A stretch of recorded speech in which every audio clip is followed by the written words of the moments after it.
सभापति महोदय, मुझे 2024-25 बजट पर बोलने का मौका दिया, उसके लिए आपका बहुत बहुत धन्यवाद। मैं सभापति महोदय, बजट जो पेश किया है इसमें आदिवासी, युवा, गरीब, पिछड़ा इस वर्ग के लिए बिल्कुल शून्य के बराबर ये बजट पेश किया है। इस बजट से काफ़ी निराशाजनक है। मैं माननीय सभापति महोदय, आपके माध्यम से मैं कहना चाहूँगा कि सबसे पहले इंसान को रोटी, कपड़ा और मकान ये आवश्यकता होती है, लेकिन ये बजट खाली यहाँ पर एसी के रूम में बैठकर ये बजट बनाया जाता है, लेकिन धरातल पर क्या हो रहा है, धरातल में क्षेत्र की लोगों की क्या समस्या है, उनकी क्या मांग है, उसको लेकर आज तक कोई बजट बनाया नहीं है। आज हमारे मंत्री जी आ रहे हैं, जनजाति मंत्री, तो झाड़ोल कोटड़ा में ऐसी क्या स्थिति पैदा हुई जो एक मां अपने कलेजे के टुकड़ों को दलाल के माध्यम से बेचने का आ गया। वो क्या स्थिति पैदा होगी ऐसी, क्योंकि वहां पर मंत्री जी के बिल्कुल 5 किलोमीटर के एरिया की बात कर रहा हूं मैं, इनके विधानसभा क्षेत्र की बात कर रहा हूं। 7,000 रुपए में बच्चे का सौदा हो रहा है, 40,000 में बच्चे का सौदा हो रहा है। कोई भी मां अपने बच्चों को बेचती नहीं है, लेकिन मां मजबूरी में उसके दूसरे बच्चों को पढ़ाने के लिए, उनके खाने के लिए, भरण पोषण के लिए मजबूरी में उनको खाना नहीं मिल रहा है 2 टाइम, इसलिए उन बच्चों का दलाल के माध्यम से सौदा हो रहा है। इसकी जांच होनी चाहिए। मंत्री जी के खुद एरिया में बच्चे बेचे जा रहे हैं, तो मंत्री जी क्या कर रहे हैं? मैं सभापति, मंत्री जी आपने, सभापति महोदय, आज भी आदिवासी, उसको पढ़ो, आज भी आदिवासियों को उनका हक अधिकार नहीं मिला है।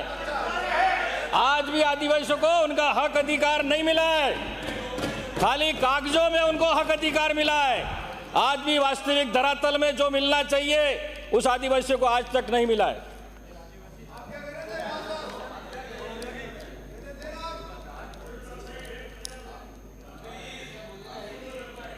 माननीय सभापति महोदय,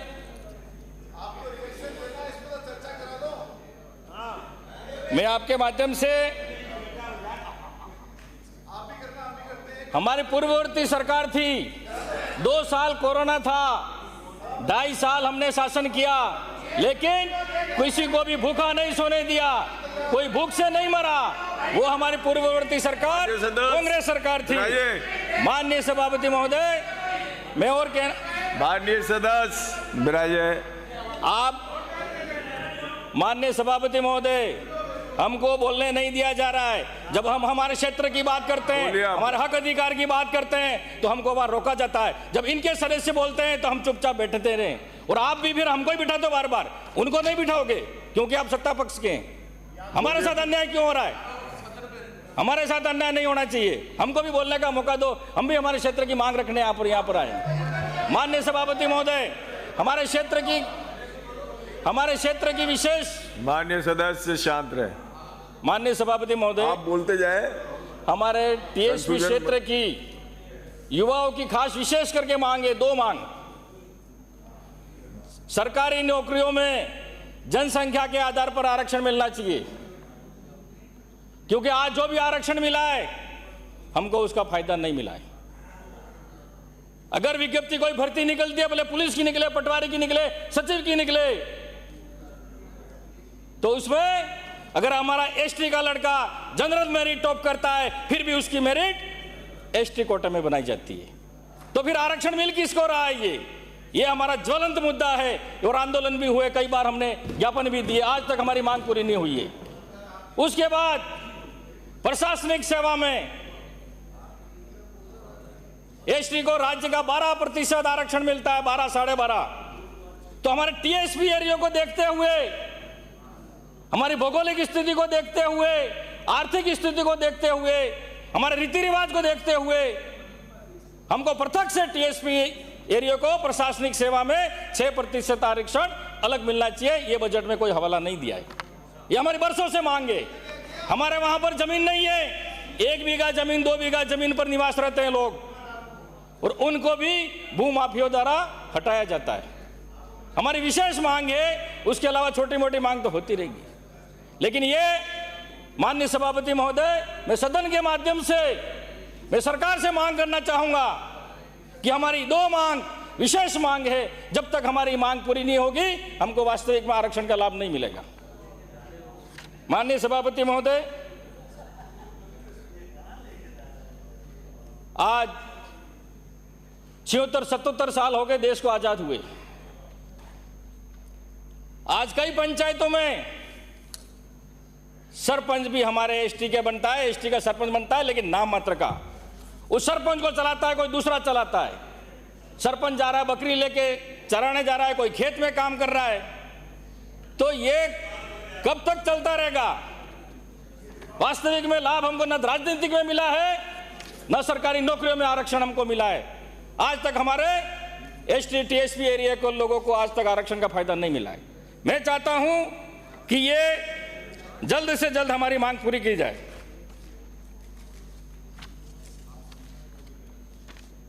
बजट में रोजगार के लिए कोई प्रावधान नहीं है। हमारे टीएसपी क्षेत्र में कोई बड़े उद्योग धंधे नहीं है, सब अहमदाबाद पलायन करते हैं। वहां उद्योग धंधे लगाने का कोई बजट में प्रावधान नहीं है। युवाओं को रोजगार से जोड़ने का कोई प्रावधान नहीं है। और जैसे दांतवाड़ा राजमंद में जो माइंसें हैं, टीडी जावर माइंस में जो माइंस हैं, मार्बल की जो खदानें हैं, किसकी है? पूंजीपतियों की है। तो उसमें क्षेत्र के जो स्थानीय लोग लगने चाहिए उनको नहीं लगाया जा रहा है। और हमारे वहां से शीशा जस्ता जो भी है सिल्वर वो निकाला जा रहा है और बाहर के मजदूर लाके यहां पर काम कराया जा रहा है। बाहर के जो टेक्निकल अधिकारी वो भी यहां पर काम कर रहे हैं, लेकिन मजदूरी तो हमारे क्षेत्र के लोगों को मिलनी चाहिए, वो भी हमारे क्षेत्र के लोगों को नहीं मिल रही है। मंत्री जी, ये आपकी जिम्मेदारी है, क्योंकि आप जनजाति मंत्री हैं। हमारे क्षेत्र की समस्या आपको उठानी चाहिए और मांग पूरी करानी चाहिए। बाहर के लोग आकर यहाँ कर मजदूरी कर रहे हैं और हमारे लोग दूसरी जगह पलायन कर रहे हैं।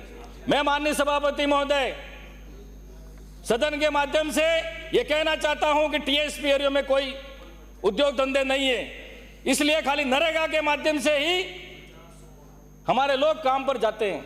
तो नरेगा टीएसपी एरिया में जो हमारी सरकार ने 125-150 दिन दिए थे, लेकिन आपकी सरकार बनते ही आपने 100 दिन कर दिए, 25 दिन घटा दिए। आपको और दिन बढ़ाने चाहिए थे।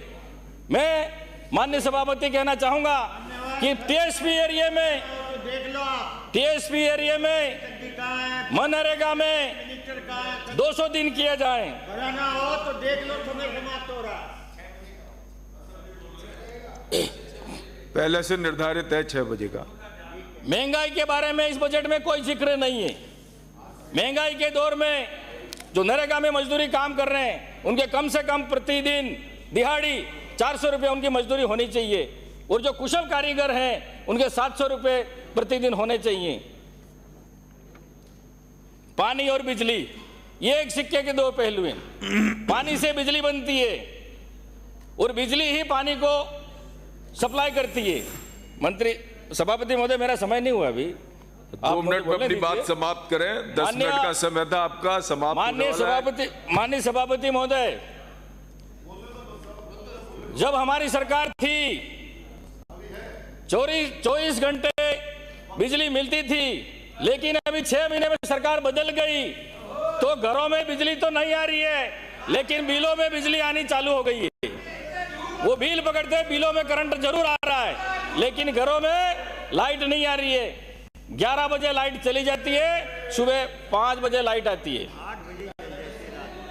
तो गांव के लोग क्या इंसान नहीं है क्या?